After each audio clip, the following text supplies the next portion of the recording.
Introduction. Friends, if you want to watch the thrilling and mind-blowing movie Get Out 2017 in English, then you must like this video. If you are visiting our channel for the first time, don't forget to subscribe to our channel. Friends, in today's video, the movie we are going to talk about is called Get Out. We will discuss what this movie is about, where you can watch it, and all the fascinating facts related to this film. In today's video, I am going to tell you everything, including which OTT platform or satellite channel you can watch this movie on.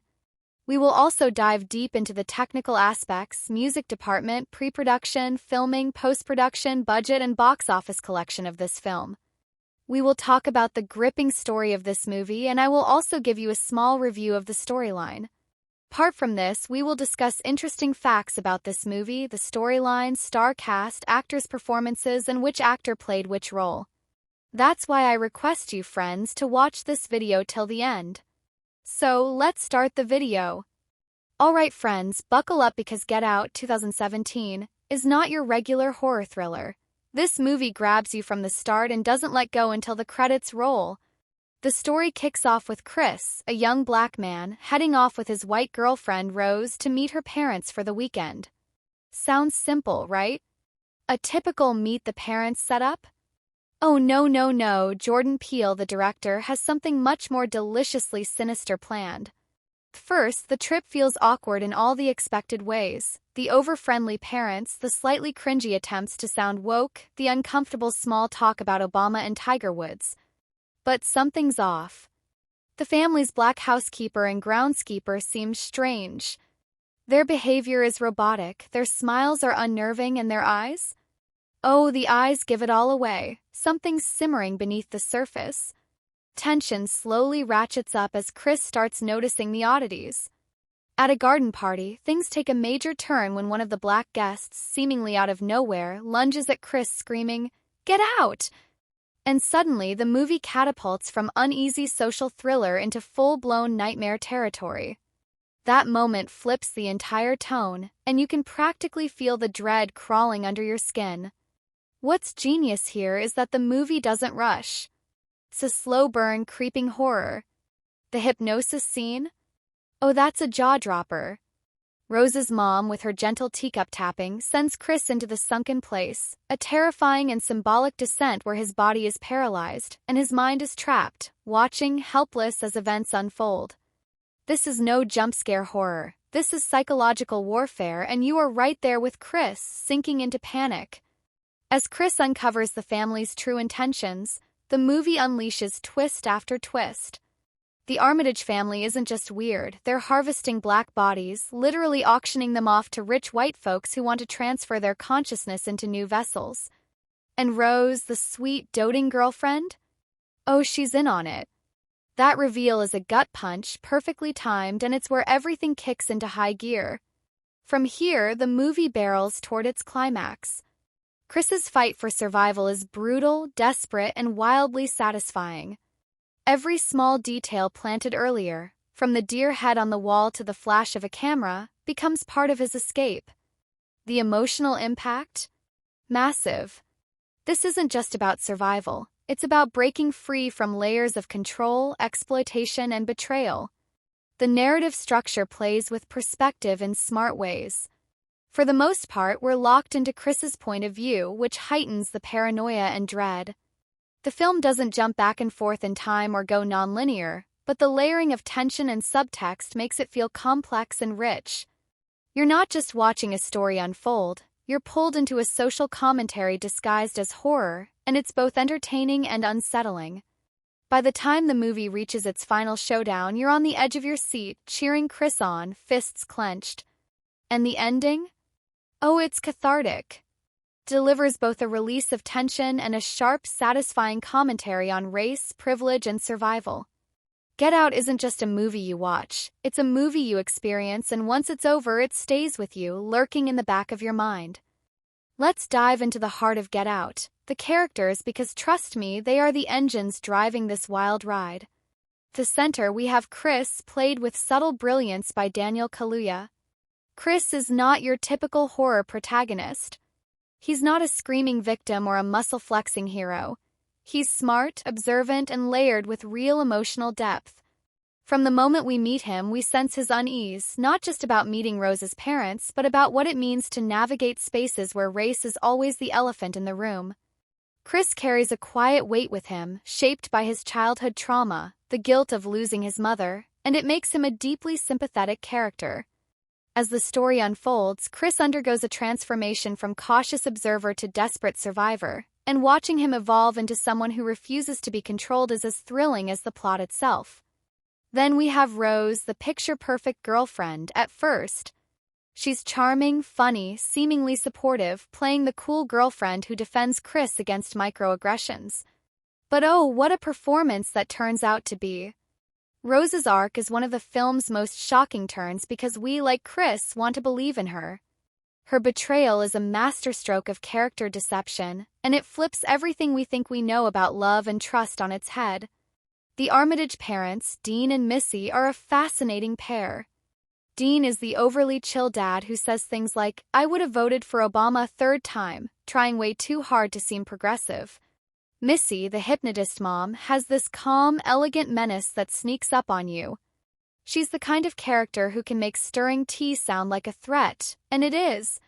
Their motivations are wrapped up in privilege and entitlement, and they hide their dark intentions behind smiles and politeness.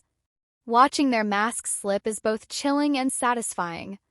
Jeremy, Rose's brother, is the loose cannon of the family. He's aggressive, unpredictable, and lacks the polished charm of his parents, which actually makes him one of the early red flags. His drunken dinner table ramblings hint at the family's true nature before anyone else, and his physical intimidation toward Chris foreshadows the violence to come. And then there's Rod, Chris's best friend and the film's secret weapon. Rod is the comic relief, sure, but he's so much more than that. He's the voice of reason, the only one who sees the danger clearly from the start, and his loyalty to Chris is absolute. Rod's hilarious, no-nonsense attitude brings a burst of energy to the story, and when he charges in to save the day, it's both funny and heroic. The minor characters, like Georgina and Walter, are small but unforgettable pieces of the puzzle. Their robotic behavior isn't just creepy. It's heartbreaking once you realize they're trapped inside their own minds, passengers in their own bodies. When Georgina's mask slips for a brief moment, we get a devastating glimpse of the human cost behind the Armitages scheme.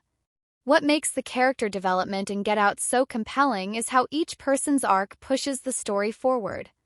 Chris's emotional journey, Rose's mask slipping, the Armitage's carefully crafted personas, and Rod's determination to save his friend all collide in a way that's not just about survival, but about reclaiming control, autonomy, and truth. The relationships and motivations are woven so tightly into the narrative that every glance, every line of dialogue, and every seemingly small action matters. You're not just watching characters move through a plot, you're watching them reveal, transform, and sometimes explode, and that's what makes the movie so addictive to watch. Let's talk performances, because Get Out is packed with acting so sharp it could cut glass. First up, we have Daniel Kaluuya as Chris, and wow, what a powerhouse. Kaluuya doesn't just play Chris, he becomes him, pulling us into every ounce of his anxiety, suspicion, and heartbreak. Watch his eyes throughout the film, they do half the acting. Whether it's the polite smile when Rose's dad rambles on about Obama or the raw terror when he's paralyzed in the chair, Kaluuya balances subtlety and intensity like a master. The sunken place scene? It's an acting clinic. His tears, his frozen panic, his helpless expression, it's haunting, unforgettable, and it gives the film its emotional gut punch. Allison Williams as Rose is a fascinating performance to watch because she nails the sweet girl-next-door vibe so convincingly that when the mask drops, it's a slap across the face. The way she flips from loving partner to cold-hearted predator is pure chill. That phone call scene where she's faking concern with Rod while calmly searching for the car keys at the same time? Absolute gold. Williams walks the tightrope of charm and menace like she was born for it. Catherine Keener as Missy, the teacup hypnotist mom, is a masterclass in quiet menace. She doesn't need to shout or threaten, all it takes is a soft voice and a little spoon clinking against porcelain. Keener's calm demeanor lures both Chris and the audience into a false sense of security before she yanks the rug out. Every time she's on screen, there's a tension in the air that you can practically feel through the screen. Bradley Whitford as Dean, the overly enthusiastic dad, is both hilarious and skin-crawling. Whitford brings this perfect mix of awkward cool dad energy and hidden danger. He's the type of character who makes you laugh 1 second and sends a shiver down your spine the next. His performance is packed with little moments that keep you guessing. Is he just clueless, or is there something darker lurking? Spoiler, it's the darker thing. Caleb Landry Jones as Jeremy, the unhinged brother, is pure chaos on 2 legs. Jones leans into Jeremy's wild, unpredictable energy with such commitment that every scene he's in feels like it could explode.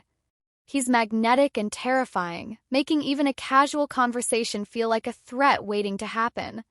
And we cannot forget Lil Rel Howery as Rod, the TSA best friend. Rod is the MVP of comic relief, but make no mistake, Lil Rel isn't just here for laughs. His performance adds warmth, loyalty, and even heroism to the film.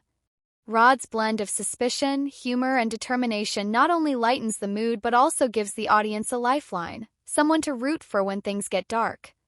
That phone call between Rod and the police? Comedy gold, but it also deepens our connection to Chris because we know Rod is the friend everyone wants in their corner. Even the supporting cast, Georgina, Betty Gabriel, and Walter, Marcus Henderson, bring layers of brilliance. Betty Gabriel's performance as Georgina is a show-stealer, especially that moment when her face smiles but her eyes are screaming. That trembling, teary no scene? It's like watching a soul trapped inside a body, and Gabriel delivers it with heartbreaking precision. Marcus Henderson's Walter is equally chilling, with his clipped, old-fashioned mannerisms that reveal just enough to make your skin crawl. What makes the performances in Get Out so electrifying is that every actor fully understands the game they're playing. Whether they're in the foreground or lurking in the background, they're all in on the tension, the unease, the double meanings. The result? A cast that doesn't just deliver lines, they make every moment crackle with energy, dread, and surprise. 5. Direction. How does the director shape the film's tone, mood, and storytelling? Are there unique stylistic choices that enhance the experience? Does the pacing, shot composition, or narrative vision add to the film's impact? Explain to audience in an engaging way. Should be fun and entertaining. Do not follow the conventional review structure. Do not include conclusions, etc. Discuss in great detail. Don't include emojis, references, links, etc. Keep the text plain. Don't divide with lines between paragraphs. 6. Cinematography. How do camera angles, lighting, and framing contribute to the storytelling? Are there visually striking moments that stand out? Does the cinematography create atmosphere, tension, or beauty in key scenes? Explain to audience in an engaging way. Should be fun and entertaining. Do not follow the conventional review structure. Do not include conclusions, etc. Discuss in great detail. Don't include emojis, references, links, etc. Keep the text plain. Don't divide with lines between paragraphs. Let's dive into the editing and pacing of Get Out, because trust me, this film is a masterclass in how to keep an audience locked in from start to finish. Right from the opening scene, the editing grabs you by the collar and says, "Stay alert." That cold open with Andre walking through the suburban neighborhood? Tight, unnerving, and perfectly sets the tone. And from there, the film just flows, not too fast, not too slow, but with the precision of a clock ticking towards something explosive. Transitions between scenes are smooth, almost deceptively so. You move from intimate moments between Chris and Rose to tense family dinners and then to flat-out psychological horror without feeling like you've been yanked around. The editing makes sure you never feel lost, even as the film jumps between moods. 1 minute you're laughing at Rod's hilarious TSA theories, the next you're sweating as Chris spirals deeper into danger. The beauty is in how these shifts happen without breaking the film's rhythm. It's all one seamless ride, even when it's throwing you curveballs. Pacing-wise, Peele and his editing team know exactly when to let a scene breathe and when to slam the gas pedal. The first half of the film is a slow burn, and that's on purpose. The small, awkward moments build tension. Georgina gazing at her reflection just a little too long, Walter sprinting through the night like a glitch in the Matrix, Dean rambling on about deer and Obama. None of it feels rushed, and that's the magic. You're kept on edge because you can sense the storm coming, but the film makes you wait, tightening the screws one click at a time. But when the story explodes, oh, it explodes. Once Chris figures out the horrifying truth and the hypnosis takes full hold, the editing shifts gears beautifully. The cutting becomes faster, the tension sharper. The sunken place scenes?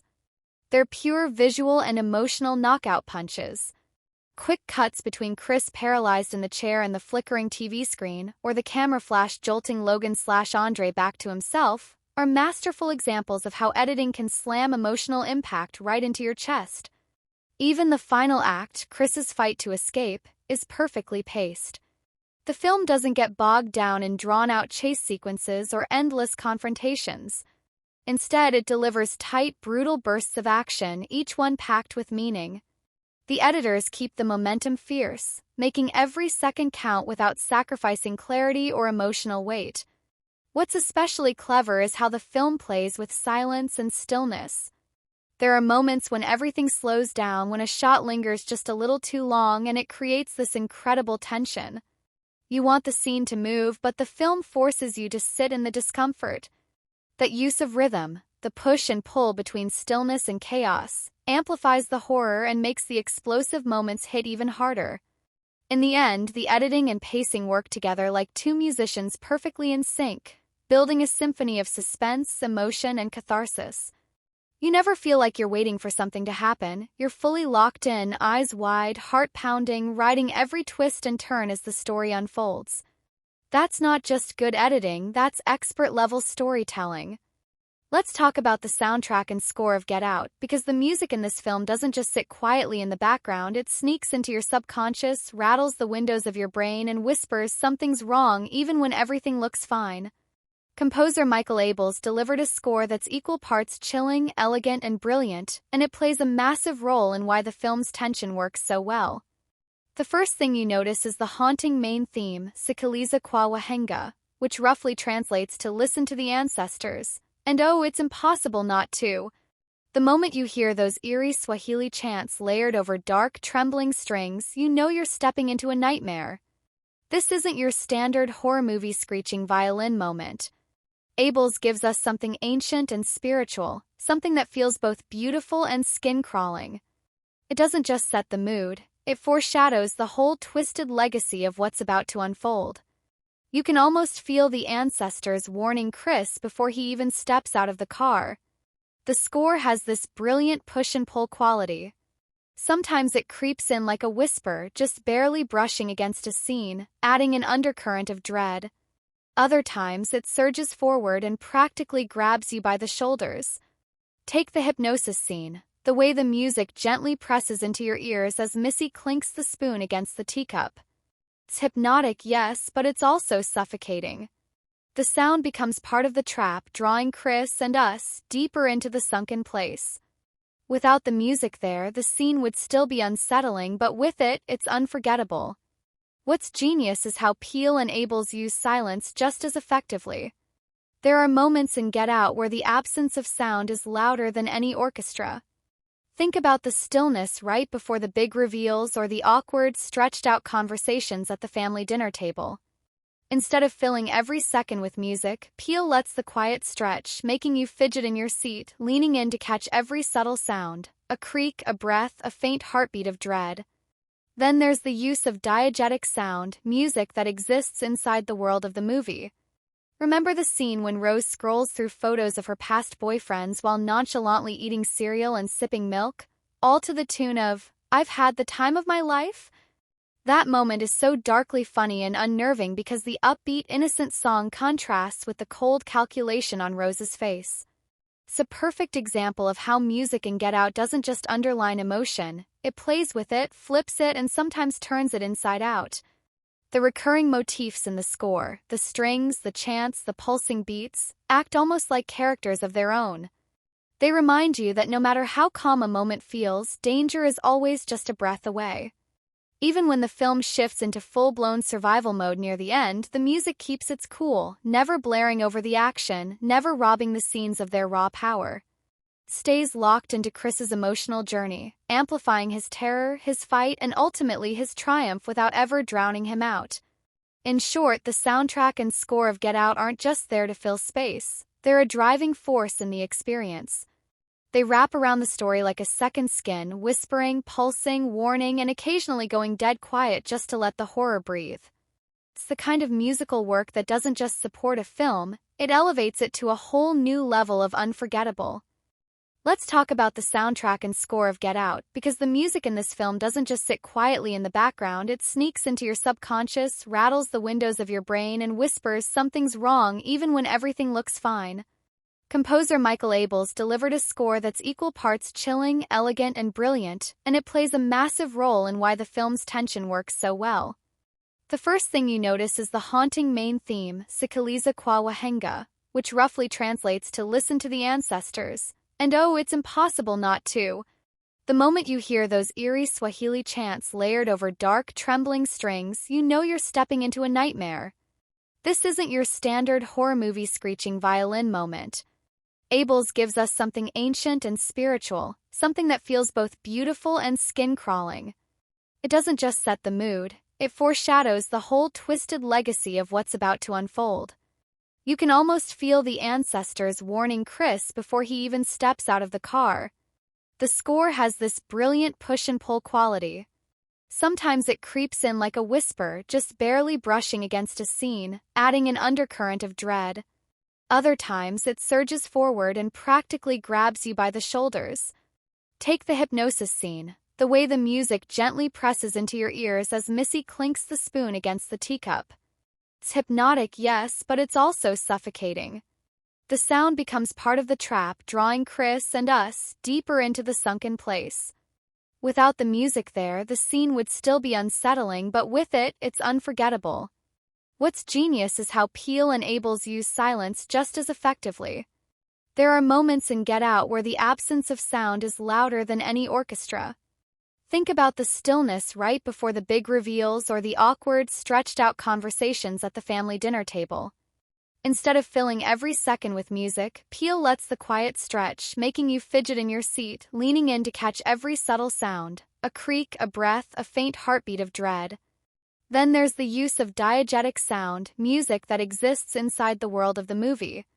Remember the scene when Rose scrolls through photos of her past boyfriends while nonchalantly eating cereal and sipping milk, all to the tune of, "I've had the time of my life"? That moment is so darkly funny and unnerving because the upbeat, innocent song contrasts with the cold calculation on Rose's face. It's a perfect example of how music in Get Out doesn't just underline emotion, it plays with it, flips it, and sometimes turns it inside out.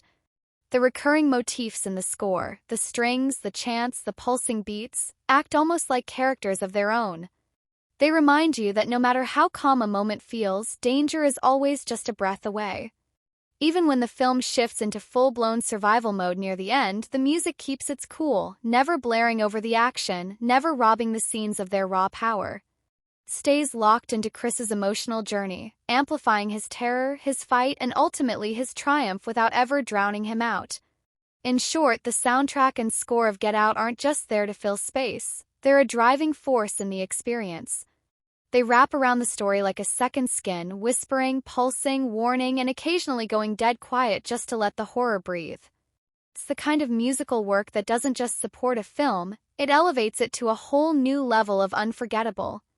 Get Out isn't just a horror movie, it's a social grenade disguised as a thriller, packed with themes and messages that explode in your brain long after the credits roll. Jordan Peele doesn't just want to scare you with jump scares or creepy smiles.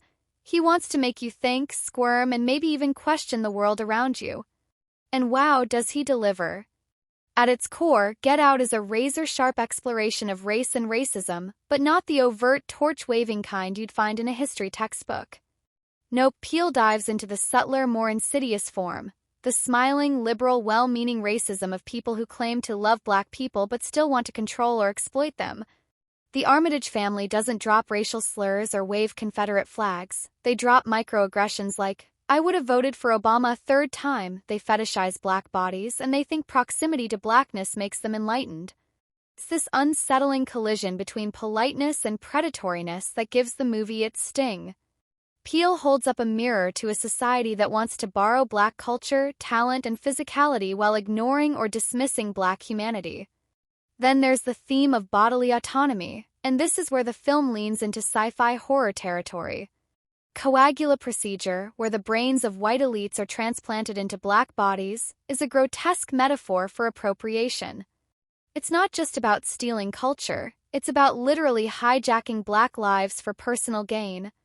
And what's chilling is how calmly the Armitages discuss it, as if they're shopping for a new car. That casual, transactional view of Black people as vessels or trophies is one of the film's most brutal punches. The sunken place is another unforgettable theme, and it's a visual metaphor that hits hard. It's about silencing, about being trapped inside your own body while someone else pulls the strings. Chris sinking helplessly into the void while the world slips further away is more than just a horror moment. It's a gut-wrenching representation of marginalization, of being muted and invisible even as you scream on the inside. Peele said it's about the feeling of being a passenger in your own life, and it lands with devastating effect. Peele also pokes at the commodification of Black identity, the way the white guests at the garden party size Chris up like a piece of art, asking about his genetic makeup, his athleticism, even the supposed advantages of Blackness. It's a biting commentary on how society can simultaneously elevate and dehumanize Black people, treating them as exotic or superior in certain ways while ignoring their individuality and agency. But it's not just race that Get Out tackles. There's also a smart undercurrent about trust and paranoia. Chris's journey is one of slowly realizing that the people around him, even the ones he should be able to trust like Rose, are not what they seem. That creeping doubt, the fear that your gut instinct is right even when everyone's telling you you're crazy, is something that resonates far beyond racial lines. Peele taps into that universal human anxiety of feeling gaslit, of questioning your own reality, and uses it to tighten the screws on both Chris and the audience.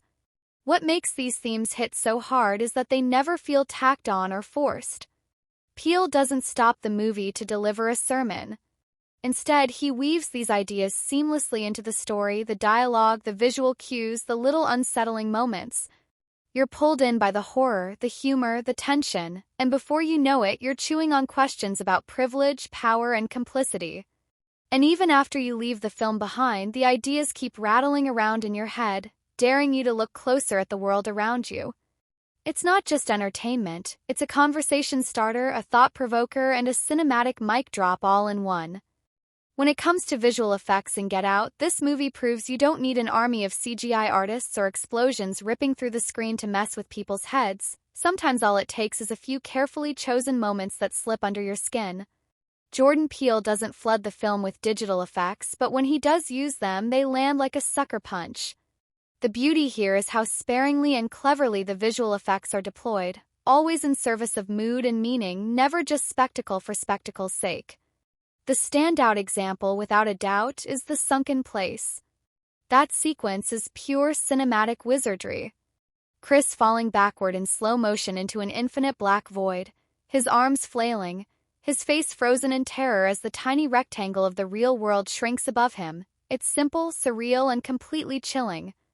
Here, the visual effects aren't just cool-looking, they're loaded with meaning. They turn an abstract concept, being trapped, silenced, powerless, into something you can feel in your gut. The weightless drift of Chris's body, the warped sound design, the eerie stillness of the void, all enhanced by digital trickery, create one of the most haunting images in modern horror. And the best part? Feels totally organic to the story, not like some out-of-nowhere visual flex. Outside the sunken place, the film leans much more on practical effects and carefully crafted cinematography. Take the hypnosis scenes, for example. They don't need laser beams or flashy edits. All they need is a teacup, a spoon, and Daniel Kaluuya's eyes slowly welling with tears as his body locks up. Power of these moments comes from performance, camera work, and subtle enhancement, not flashy graphics. The film's grounded, realistic setting means Peele can get away with minimal VFX because the horror here is psychological, not supernatural. It's the people who are terrifying, not the monsters or ghosts. Even in the violent, action-heavy moments near the end, Peele avoids unnecessary digital chaos. Kills and fights feel raw, physical, and immediate. When Chris jams cotton into his ears or stabs Dean with a deer head, it's all achieved with practical effects that make the violence hit harder because it feels real, not polished by computers. And that choice keeps the audience grounded in Chris's point of view, making the stakes feel all the more personal. That's not to say there's zero CGI in the film, but the digital effects are so seamlessly blended that you almost don't notice them. Whether it's enhancing the sunken-place visuals or polishing the night scenes where Walter sprints past Chris at an almost inhuman speed, the CGI is used like a seasoning, not the main dish. It's there to heighten the mood and make you question reality just enough without shattering the immersion. What's really fun about Peele's approach is how the film invites you to focus on why things are unsettling, not just how flashy they look. It's not about look at this cool visual, it's look at what this visual means. You're not distracted by the effects, you're sucked deeper into the story because of them. In a time when so many horror and thriller films lean on digital overload, Get Out pulls off something rarer. It uses its visual effects as a scalpel, not a sledgehammer, cutting straight into your nerves while still feeling intimate, smart, and let's be honest, totally unforgettable. The set design and locations in Get Out do something truly devilish. They take the familiar, the cozy, the seemingly harmless and twist it into something sinister without ever shouting, "Look how creepy I am." From the very first drive through the countryside, the film sets you up for unease. That long stretch of road surrounded by thick trees, the kind of place that feels miles away from help, already whispers that isolation is going to play a role here. And boy, does it ever. When Chris and Rose arrive at the Armitage estate, it's like stepping into a postcard of upper-class, countryside perfection. The house is big but not intimidating, old-fashioned but tastefully so, with polished wood floors, family photos on the walls, and sunlit windows that seem to promise warmth. But look closer and you'll notice that this picture-perfect house is designed like a trap. The sprawling property, the wide-open backyard, the guest house out back, all of it creates a sense of being exposed, watched, and surrounded. You start to realize that this isn't just any house. This is a place where you could disappear and no one would hear you scream. Inside, the production design pulls off a brilliant balancing act. The Armitage home is filled with all the right where a nice family touches, a cozy kitchen, a big fireplace, tasteful furniture. But there's a clinical precision to it too. The basement, sealed behind a locked door, becomes its own character. You don't even have to see what's down there at first. Just the idea of a forbidden space in this otherwise perfect home tightens the tension. When we finally descend into that cold, sterile operating room with its surgical tools and bright white lights, the contrast with the rest of the house hits like a punch to the stomach. This place isn't just a family home, it's a carefully curated hunting ground. The garden party scene is another visual masterstroke.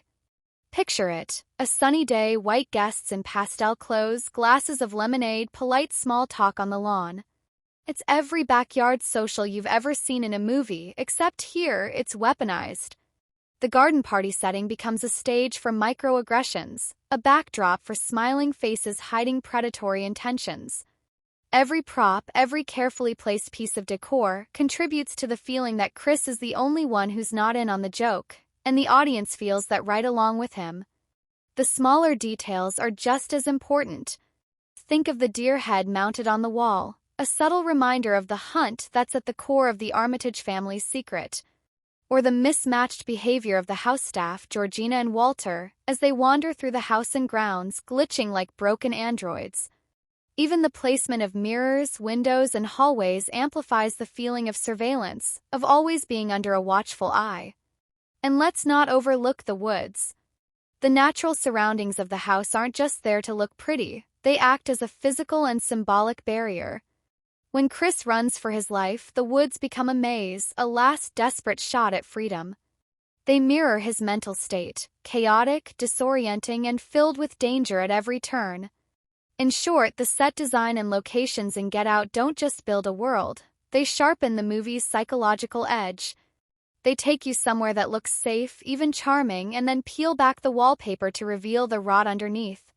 It's that clash between surface beauty and underlying menace that makes every setting in the film feel alive, loaded with meaning and absolutely impossible to forget. The dialogue in Get Out is like a masterclass in using words to unsettle and unnerve. Jordan Peele doesn't rely on long monologues or clever banter to grab your attention. Instead, he chooses moments where the simplest lines carry the heaviest weight, and the most casual remarks are coated in layers of discomfort.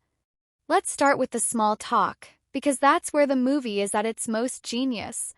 It's the kind of casual, everyday conversation that feels familiar, but when it's coming from a well-meaning liberal white person, it starts to feel like a slow burn. "I would have voted for Obama a third time" is said with such innocent earnestness, and yet it's a statement that's dripping with that faux progressive tone that's almost more insidious than outright racism. It's the kind of line that makes you smile awkwardly and think, "Wait, what?" It doesn't punch you in the face with racism, it slips under your skin, and that's what makes it so powerful. Then there's the classic line, "Get out!" When Walter shouts it to Chris at the most unexpected moment, it's a simple command, but it hits like a thunderclap. In that instant, it's not just a literal order, it's a cry for survival. It becomes a rallying cry for the audience as well, as everything we've been stewing in suddenly boils over, and we understand the depths of what's at stake. It's not just about escaping the house, it's about escaping the system that's been manipulating and controlling him, and all of us, in ways we didn't even realize. And let's not forget the dialogue from the man himself, Chris. His lines, especially when he's grappling with the truth of his situation, cut through the tension like a razor. When he's face to face with Dean Armitage and hears that chilling line, "I'm sorry, man, I'm just trying to be polite," it's such a simple sentence, but it's packed with this heavy realization that politeness is a weapon here. It's a reminder that the true horror isn't just the people around him. It's the system they represent, the way they can hide malice behind a smile and a handshake. But Peele doesn't shy away from humor either.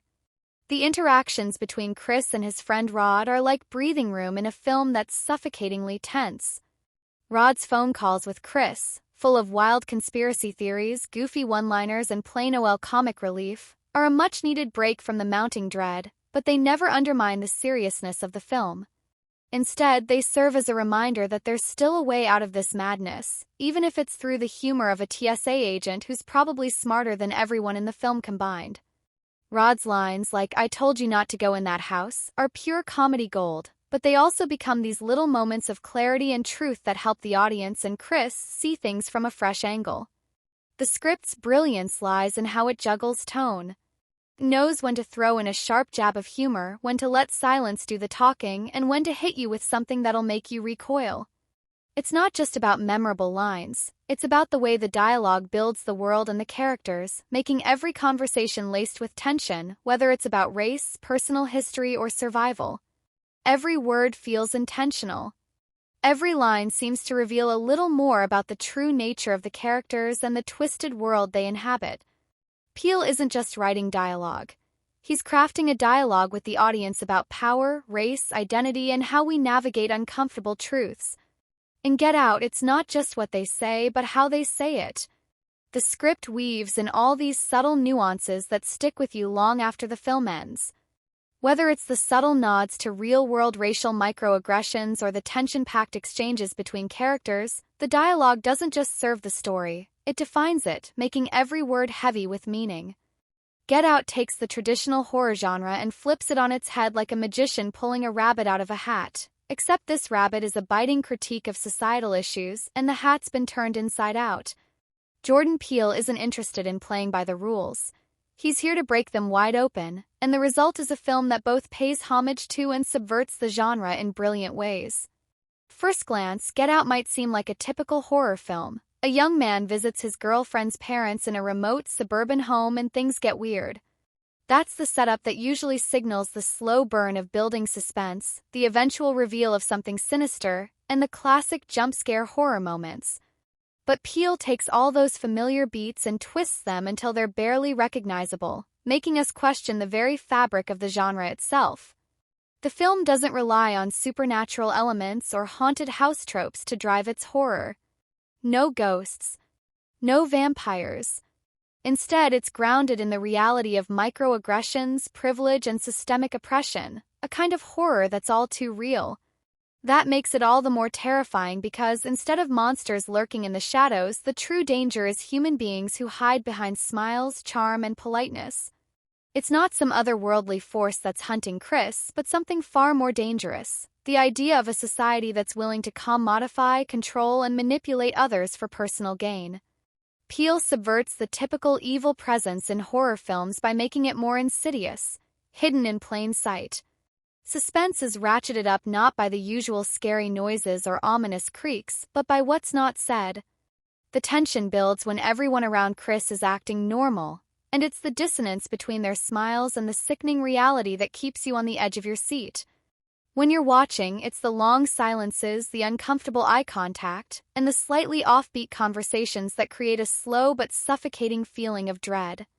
Instead of the typical supernatural build-up where you're waiting for the jump scare, here you're waiting for the other shoe to drop, and when it does, it's not with a loud bang but with a quiet, crushing inevitability.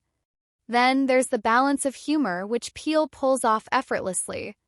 With a genre as intense and heavy as horror, it's easy for things to get overbearingly grim, but Peele injects moments of humor that not only provide relief but also add to the tension. Take the character of Rod, Chris's friend, who's the comic relief but also the most grounded character in the film. His antics, his out-of-the-box thinking, and his refusal to go along with the madness offer a sharp contrast to the paranoia and terror Chris experiences. The humor doesn't undermine the story. Instead, it makes the horror feel even more acute because you're reminded how ridiculous the situation is, and how dangerous. Peele also plays with the genre conventions of body swapping and possession, elements that might have come off as cliché in the hands of a less skilled director. But Get Out makes it fresh by rooting it in race and identity. Instead of the usual possession narrative, the film frames the idea of taking over someone else's body as a metaphor for appropriation and control, making what would be a tired trope into something deeply unsettling. The physical horror of it becomes secondary to the psychological and social horror of what these characters are actually doing to each other. There's also a smart commentary on the horror of feeling trapped in a society where you don't belong.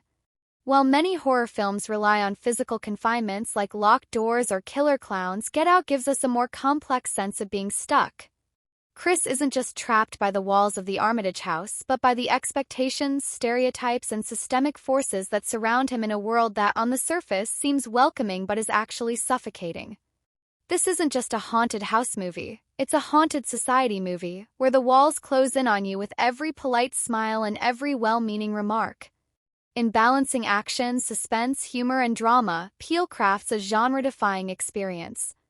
There's enough suspense to make you want to look away from the screen, enough drama to leave you emotionally exhausted, and enough humor to make you wonder if you're laughing at the wrong time. Each genre element doesn't just exist on its own. They all feed into the horror of the film. Action scenes don't just serve as physical confrontation. They're the breaking point, the release after a slow buildup of tension. Suspense is never just about waiting for a scare. It's about waiting for the world to collapse under the weight of its own injustices. Humor isn't just to lighten the mood. It's a coping mechanism, a sharp critique, and a momentary escape.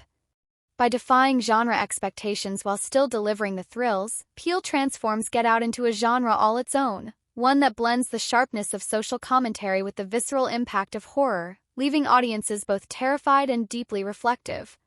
From the very first frame, Get Out has its hooks in you, pulling you into a whirlwind of emotions that range from laughter to disbelief to utter dread.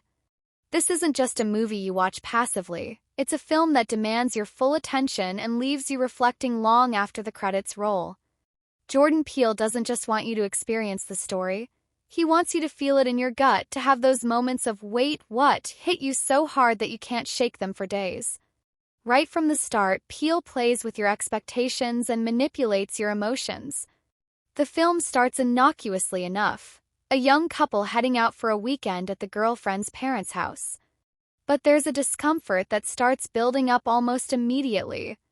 A slight awkwardness in the interactions, the well-meaning but off-putting conversations that don't quite sit right. At first, it might make you uneasy in that, oh, this is a little weird way, but soon enough you realize that this isn't just some quirky indie horror flick.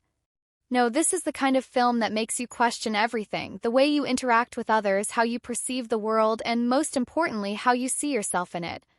Then, as the tension builds, Get Out creates moments of shock that hit like a slap to the face. The "Get Out" moment, for instance, is not just a plot twist. It's an emotional explosion, a cathartic release of everything that's been simmering up until that point. And when Chris finally starts to fight back, you can practically feel the audience collectively holding its breath, rooting for him and feeling that sweet, satisfying rush of agency that has been denied to him throughout the film. You don't just cheer for him to escape, you feel his terror, his frustration, his anger because it mirrors the way you've been drawn into his world. But it's not all dark, tense moments. Peele weaves in moments of humor that provide relief and add layers to the film. The banter between Chris and Rod is the kind of humor that feels almost out of place in a horror film, but it works perfectly. Gives the audience a breather while still keeping the stakes high. And Rod, in his own way, becomes a sort of surrogate for the audience. His incredulous yet hilarious phone calls to Chris from the airport provide a refreshing sense of comic relief, but it also makes us realize how ridiculous the situation has become. His lines don't just elicit laughs. They make you step back and question why no one is seeing what's really happening, which only heightens the horror when everything finally clicks into place. The emotional weight of Get Out doesn't just come from its moments of shock, though. There's a quiet, insidious horror that lingers in the background, the kind that makes you reflect on your own experiences, your own biases, and the way the world works around you. It's a film that makes you ask questions about race, identity, and the power structures that influence our lives. After watching, you're left with this uneasy feeling like you've been complicit in something far bigger than you realized. And that sense of guilt? It's all part of the ride Peele takes you on. You can't help but walk away with a deep need to talk about it, to unpack what you just witnessed. Get Out doesn't just prompt discussion, it demands it. It's the kind of film that sparks conversations immediately after the credits roll. You want to talk about the ending, about the twists, about the symbolism, about the characters. And you definitely want to go back and watch it again because now that you know the twists, you can see all the little hints Peele left behind. There's a rich texture to this film that's perfect for repeat viewings, where you start catching things you missed the first time around, and with each viewing you start peeling back new layers of meaning. This emotional resonance doesn't just come from the plot or the characters, it's the whole experience of the film, the way it blends moments of discomfort with humor, suspense with outrage. Get Out doesn't let you sit back and relax. Pulls you into the conversation, forces you to reflect, to laugh, to feel fear, and, at times, to be downright horrified. It's a ride that you won't soon forget, and it's one that invites you to come back for more, as long as you're brave enough to face it. When you look at Get Out and compare it to other films in the horror genre, it doesn't just stand out, it absolutely redefines the genre in a way that feels fresh, exciting, and frankly necessary. There's no denying that horror films often lean into the same familiar formulas. There are haunted houses, serial killers, monsters in the dark, and jump scares that leave you clutching the person next to you. But what Get Out does is take that familiar setup, a man in a strange, isolated place, surrounded by people who seem a bit off, and transforms it into a horrifying exploration of race, power, and societal norms. It doesn't just want to scare you, it wants to make you think, to make you feel something deeper than just the immediate thrill of a jump scare. That's something most horror films shy away from, but Peele dives headfirst into it. If you were to compare Get Out to other films in the horror thriller genre, especially those that focus on psychological tension and suspense, it's safe to say there's nothing else quite like it. Sure, there are films that tackle psychological horror, think The Shining or Rosemary's Baby, but Peele manages to take that psychological horror and fuse it with biting social commentary, turning a personal nightmare into a reflection of the larger societal issues we face. While those earlier classics focus on the tension between characters and the slow unraveling of sanity, Get Out uses that same tension to highlight the invisible forces of racism and privilege that people like Chris are forced to confront daily. This isn't just a story about one man's fight for survival. It's about how survival itself is shaped by a system that's rigged against you.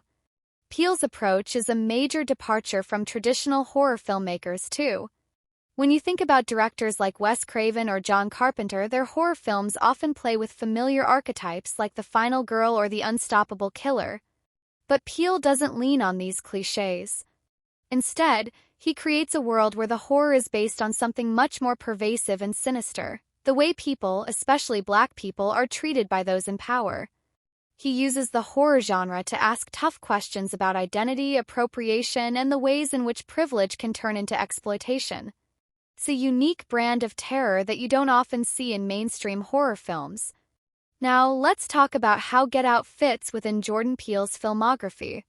If you look at his follow-up film, Us, you can see that he's continuing to explore themes of identity, otherness, and societal divisions, but Get Out feels like the groundbreaking moment where he truly found his voice as a filmmaker. Where Us leans more into a metaphorical horror that's a bit more abstract, Get Out feels more immediate, grounded in real-world anxieties that are all too relevant. It's a film that doesn't need to rely on supernatural or fantastical elements to make you feel unsettled. It just shows you how horrifyingly warped the world can be when you're at the mercy of a system that sees you as less than. Peele's style, characterized by sharp social insights wrapped in suspense, starts here and makes a statement. He's not just a director. He's a storyteller who's going to challenge how we think about horror. When you look at the genre as a whole, Get Out feels like a much-needed breath of fresh air. It doesn't just follow a formula, it reinvents it. The genre's typical reliance on supernatural or slasher horror is turned on its head.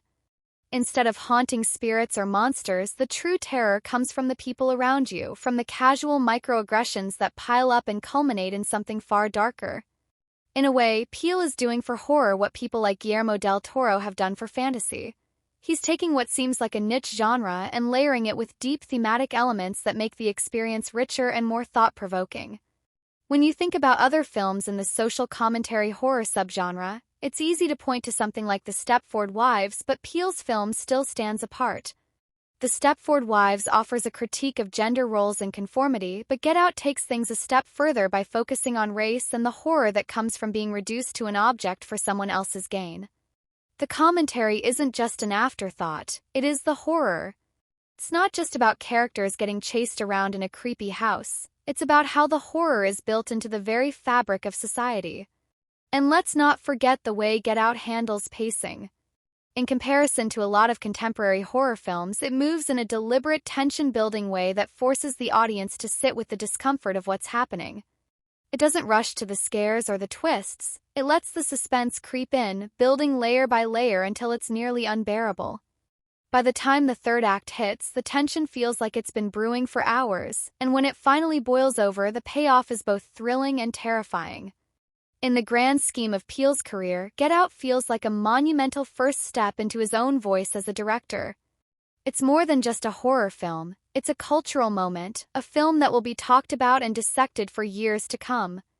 Where Peele goes next with his films, tackling different genres and further exploring these deep social themes, will be interesting to see, but Get Out remains a perfect storm of storytelling, social critique, and genre-bending brilliance. It's a film that doesn't just fit in with others in its genre, it stands apart as one that reshaped the landscape entirely. The beauty of Get Out lies in how it effortlessly weaves symbolism and metaphor into every corner of the film, enriching its deeper themes and giving you so much more to chew on once you start unpacking it. On the surface, it's a gripping psychological horror, but peel back a few layers and you'll find a web of visual cues, metaphors, and recurring motifs that elevate the entire experience. Jordan Peele isn't just telling a story. He's giving you a puzzle to solve, each piece brimming with meaning. One of the most glaring symbols in the film is the use of the color white. From the very first time Chris is driven to the Armitage family estate, there's this eerie whiteness that permeates the whole place, from the oversaturated, pristine setting of the house to the seemingly innocent, almost sickly overcompensating white liberal characters who surround him. The white gaze, so to speak, becomes a lens through which Chris is seen and ultimately controlled. It's almost as if the people around him see him as an object to be admired but also owned, manipulated, and even controlled. That whiteness is symbolic of the power dynamics at play, representing an idealized, normalized vision of superiority that doesn't need to be overt to be oppressive. This isn't just about race, it's about the subtle, everyday ways in which dominance is maintained. The famous sunken place is another powerful metaphor that resonates long after the movie ends. This nightmarish, almost surreal space where Chris is mentally trapped serves as a representation of the silencing and subjugation that many marginalized groups experience. It's the feeling of being rendered invisible or powerless, trapped in a system that doesn't allow you to speak or act freely. Every time Chris is thrown into this place, it's like a chilling reminder of the way society, knowingly or unknowingly, isolates and disenfranchises people who aren't in positions of power. The visual of him being sucked into an abyss, floating helplessly, unable to control his body, unable to communicate, is harrowing as it conveys this idea of being powerless to escape the forces that are controlling you. Another recurring motif that adds a layer of complexity to the film is the use of hypnosis. The idea that a person's mind can be controlled, suppressed, or altered by someone else speaks directly to the way in which systemic racism operates. It's not always about blatant attacks or hate. It's often about the covert, insidious manipulation of individuals and entire communities.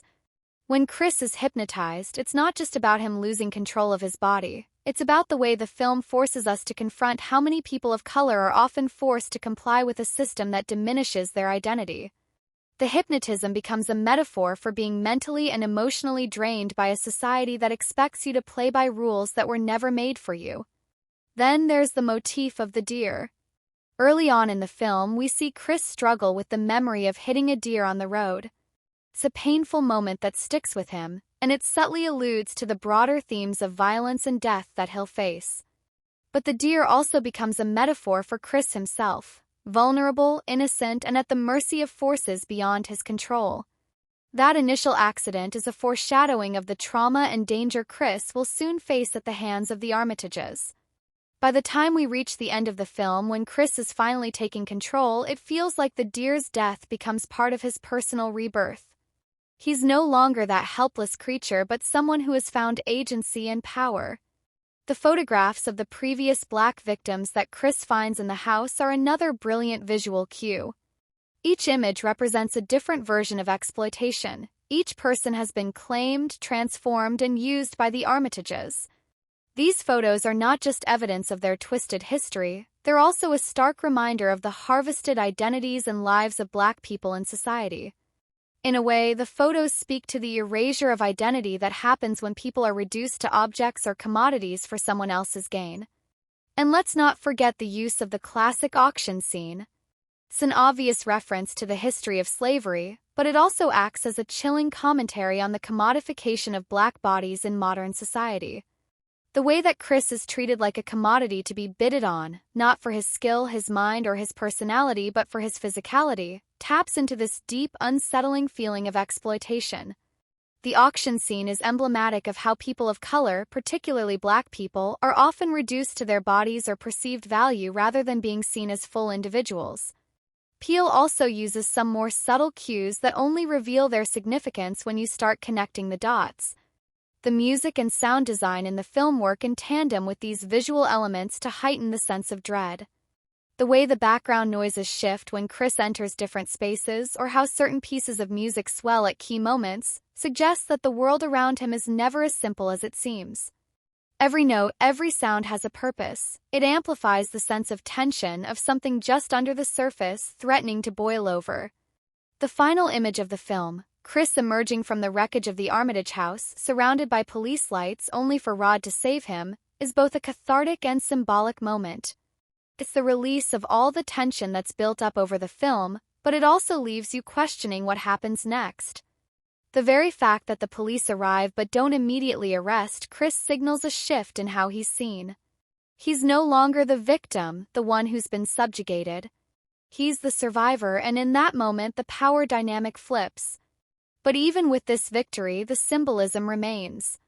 Police, who you'd expect to be a force of justice, are still complicit in the larger structure that Chris has been fighting against.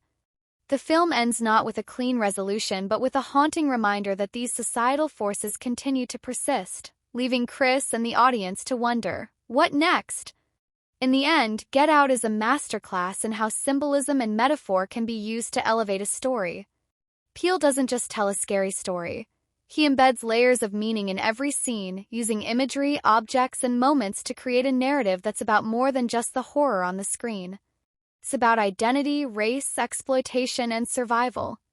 And with every recurring motif, Peele makes sure that we don't just watch the horror, we feel it deep down. Get Out is a unique beast in the world of horror, and what makes it even more compelling is how it fits into the broader cultural and historical landscape. Unlike many films in the genre, it doesn't rely on a pre-established franchise or historical events to drive its narrative. Rather, it creates its own place in both the cinematic and societal conversation.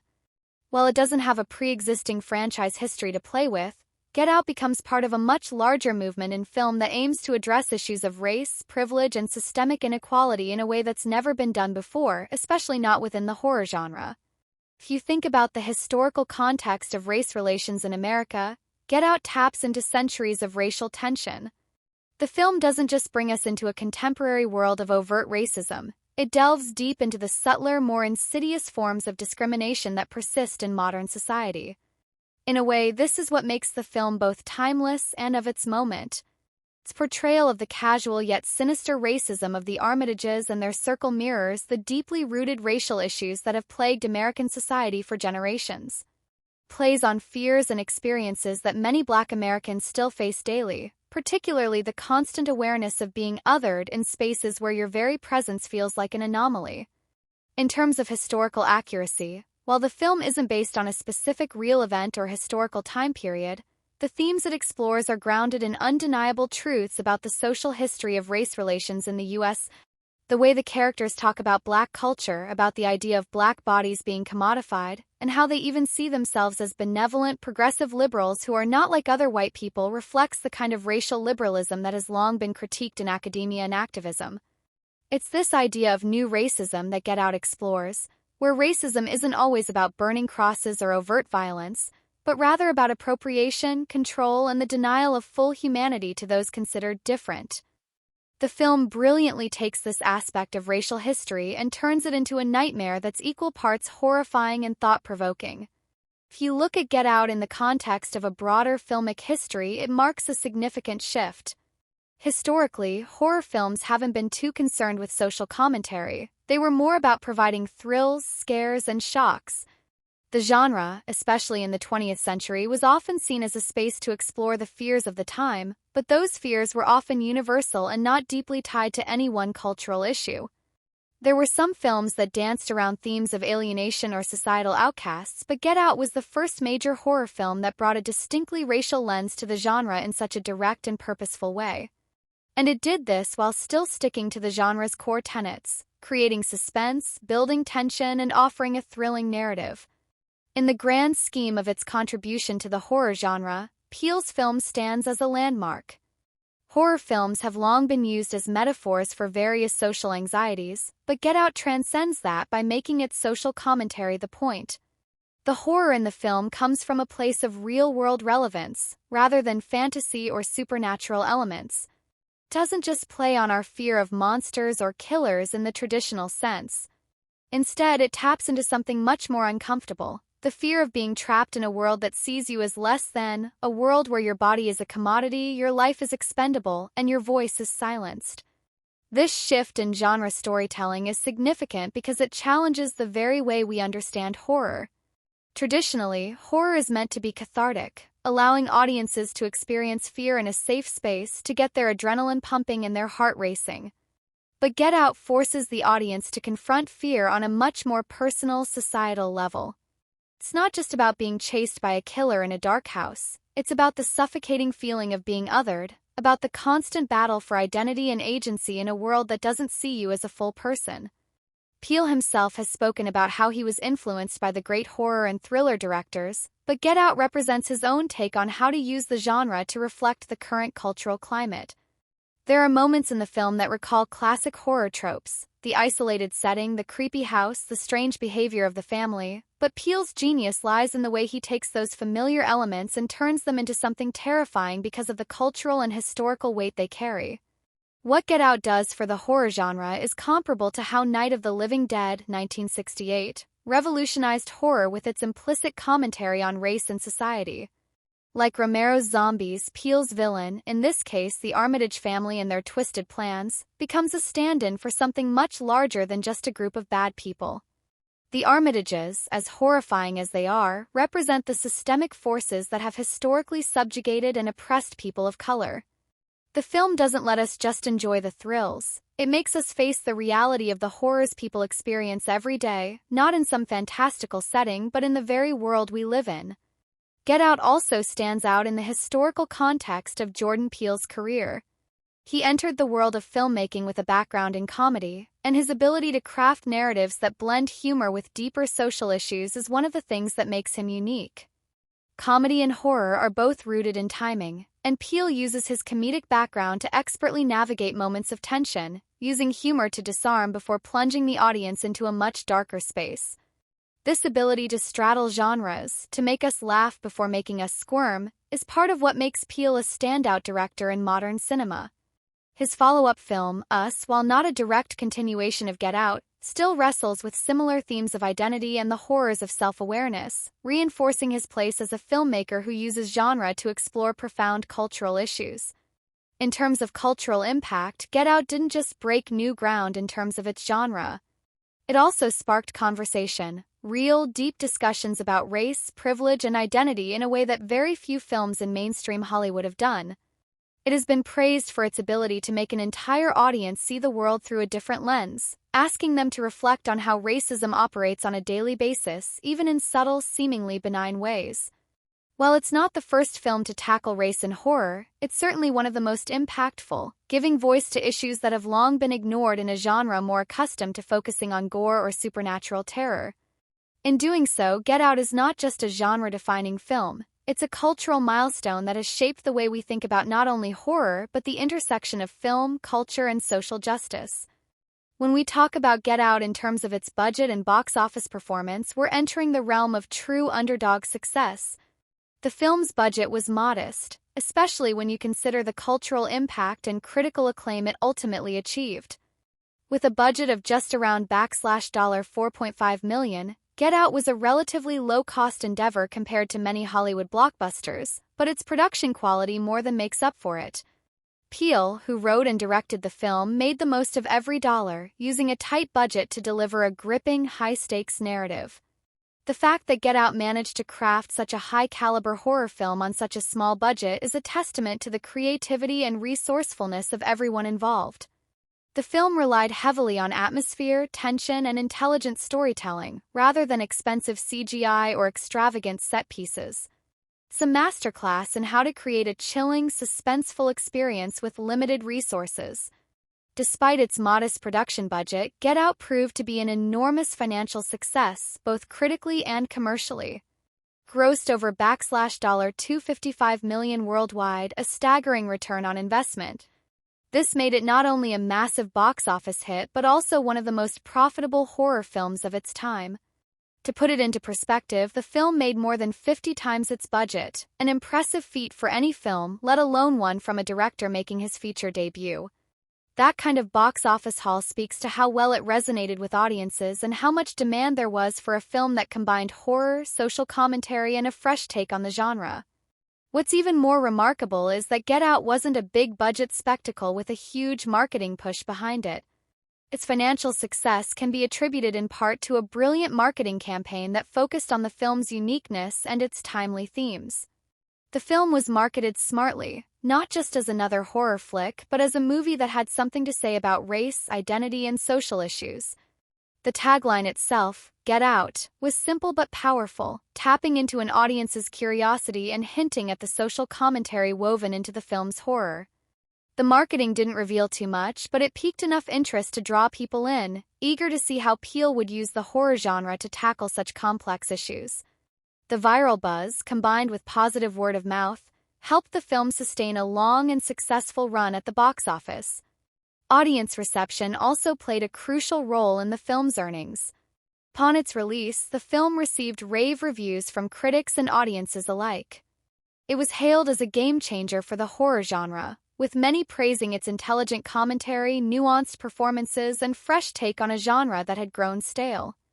Social media buzz and discussions around the film's themes helped propel its success, and people were eager to discuss its deeper layers, making it a movie that invited conversation long after the credits rolled. This sort of cultural relevance was key in maintaining the film's momentum at the box office. The fact that Get Out kept generating conversation, debate, and even memes was a huge part of its financial success. It wasn't just a film people watched, it became a part of pop culture. Moreover, the film's success went beyond just ticket sales. Get Out went on to win several prestigious awards, including a Best Original Screenplay nomination at the Academy Awards. Peele became the first African American to win that award, which added even more prestige to the film's legacy. This critical recognition further fueled interest and increased its cultural impact, and by extension, its financial success. It wasn't just a box office phenomenon, it became a key part of the broader conversation about race and the power of genre storytelling. On the other hand, you have to wonder if Get Out had a higher budget, or if it had leaned more heavily on the typical Hollywood marketing machine, would it have maintained the same level of cultural significance? Sometimes a lower budget and a more restrained approach can lead to a film feeling more authentic, more relatable, and more effective in reaching the audience. Peele's focus on storytelling, characterization, and social commentary allowed Get Out to stand apart from other films and appeal to a broad audience, making it not only a financial success but a cinematic milestone. In the end, the success of Get Out wasn't just about box office numbers. It was about the way the film connected with people on a deeper level. It was a critical hit because it addressed real issues while keeping the audience on the edge of their seat.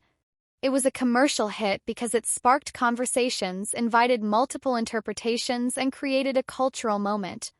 For a film made on a modest budget, that's the kind of success that's almost unheard of in the industry. Get Out isn't just a horror movie that made money, it's a cultural phenomenon that happened to also be a massive financial success. If you're ready to experience Get Out, and let me tell you, you should be, there are a few different ways to dive into this haunting, mind-bending film. The good news is that you don't have to track down a specific theater or special edition to catch this film. It's widely available across multiple platforms, making it super accessible no matter where you are or what your viewing preferences are. First off, let's talk about streaming. Get Out has found its way onto several major streaming services over time, and it's definitely worth checking to see if it's currently available on one you already subscribe to. If you're in the mood to stream it from the comfort of your couch, you'll often find it on services like Peacock, Amazon Prime Video, or Hulu, though availability can vary by region or time. Make sure to check for updates since these streaming platforms can change their offerings fairly often. You know how it is, sometimes movies are there one month and mysteriously vanish the next. But if it's available, streaming is probably the easiest and most convenient way to watch it, especially if you're looking to experience that suspense and eerie atmosphere without leaving home. Now, if you're the type of person who loves the full theater experience, you might not be able to catch Get Out in cinemas unless it's part of a special re-release or film festival lineup, which honestly would be an amazing reason to revisit it on the big screen. But for the first-time viewer, there's no denying that this movie has all the tension and atmosphere to make for an unforgettable movie night, especially if you've never seen it before. Watching it on a big screen with the sound cranked up enhances the entire experience. The sudden moments of dread, the rising tension, the staccato rhythms of the score, it all hits differently in a dark theater. If you're lucky enough to find a screening, I'd highly recommend making it an event. For those who still prefer the tactile collector's approach to film, Get Out is also available for digital rental or purchase. You can grab it through services like Google Play, YouTube Movies, Apple TV, or Vudu. This is a great option if you want to have your own personal copy, perhaps for a movie night or even to revisit it multiple times as you dig deeper into its themes. The bonus here is that you're in control of the viewing environment. Pause for bathroom breaks, rewind your favorite moments, or revisit that iconic scene whenever you feel the need to reflect on it. And let's not forget about physical media. If you're a collector of Blu-rays or DVDs, Get Out comes with some neat special edition releases. These often include commentary tracks, behind-the-scenes featurettes, and sometimes interviews with Peele himself, which can add a lot of value if you're looking to dive even deeper into the filmmaking process. Plus, there's something satisfying about owning a physical copy of such a culturally significant film. It's a piece of cinema history after all. Ultimately, the best way to experience Get Out depends on how you prefer to watch movies. If you're craving that cinematic experience and it's available in theaters near you, there's nothing like seeing it in a crowd, feeling that collective tension building. But for most of us, streaming or digital rental offers the easiest and most flexible route. Just make sure to set the right mood, dim the lights, turn up the volume, and prepare for a ride through the darkest corners of societal fear. Wherever you watch it, the movie will grab you and hold on tight, leaving you thinking about it long after the credits roll.